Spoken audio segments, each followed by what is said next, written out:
ശമ്പളം കൂടുതൽ ആവശ്യപ്പെട്ട് നവകേരള സദസ്സിൽ പരാതി കൊടുത്തതിന് കരാർ ജീവനക്കാരോട് പ്രതികാര നടപടി. കൊച്ചിയിൽ ഭവന നിർമ്മാണ ബോർഡിലെ 13 കരാർ ജീവനക്കാരെ പിരിച്ചുവിടും. സ്ത്രീകൾ ഉൾപ്പെടെയുള്ളവരെ പിരിച്ചുവിടാനാണ് തീരുമാനം. വിവരങ്ങളുമായി കൊച്ചിയിൽ നിന്ന് ലേബി സജീന്ദ്രൻ നമുക്കൊപ്പം തത്സമയം. ലേബി, പരാതി കൊടുത്താൽ പുറത്താക്കുമെന്ന് ഭീഷണിപ്പെടുത്തുന്നത് കേട്ടിട്ടുണ്ട്. ഇപ്പോഴത് നടപ്പാക്കുകയാണോ അവിടെ?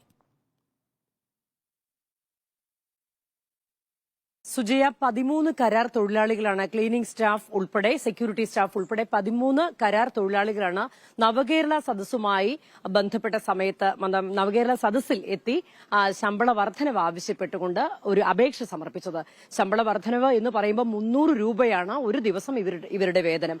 അതിൽ ഒരു 100 രൂപയുടെ കൂടുതൽ 100 രൂപ കൂടുതൽ നൽകണം എന്നാവശ്യപ്പെട്ടുകൊണ്ടായിരുന്നു ഇവർ അന്ന് നവകേരള സദസ്സിലെത്തി ഇത്തരമൊരു അപേക്ഷ സമർപ്പിച്ചത്. ഇതേ തുടർന്നാണ് തിരിച്ചൊരു മറുപടി ഇവർക്ക് ലഭിക്കുന്നു.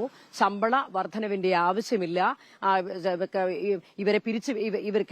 ഇവരെ തുടരാൻ അനുവദിക്കുന്നില്ല എന്ന് പറഞ്ഞുകൊണ്ടുള്ള മറുപടിയാണ് ലഭിച്ചത്. അതേ തുടർന്ന് ഇവർക്ക് കരാർ പുതുക്കാൻ കഴിഞ്ഞ മാസം 22-നായിരുന്നു ഇവരുടെ കരാർ പുതുക്കേണ്ട തീയതി. അന്ന് കരാർ പുതുക്കിയില്ല.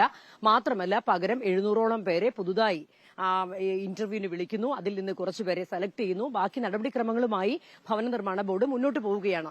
ഈ സമയത്താണ് ഇത്തരത്തിൽ AITUC തന്നെ പ്രതിഷേധ പരിപാടികളുമായി മുന്നോട്ട് വന്നിരിക്കുന്നത്. ഇവർ ഇപ്പോൾ ചെയ്തിരിക്കുന്നത് നിലവിലുള്ള ഈ 13 കരാർ തൊഴിലാളികളുടെ കരാർ തീയതി പുതുക്കിയിട്ടില്ല. കരാർ പുതുക്കേണ്ട തീയതി 22-നായിരുന്നു കഴിഞ്ഞ ഫെബ്രുവരി.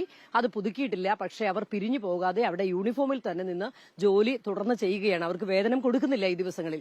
എന്നിട്ടും ഒരു പ്രതിഷേധ സൂചകമായി അവർ ആ ജോലി തുടർന്നുകൊണ്ടേയിരിക്കുന്നു.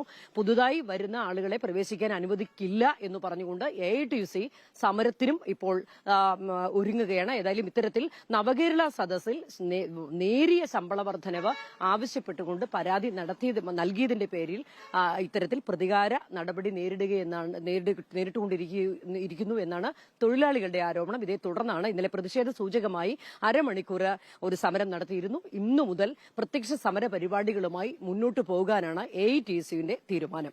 സുജയ. ലേബി സജീന്ദ്രനാണ് കൊച്ചിയിൽ നിന്ന് വിവരങ്ങളുമായി നമുക്കൊപ്പം തത്സമയം ചേർന്ന്.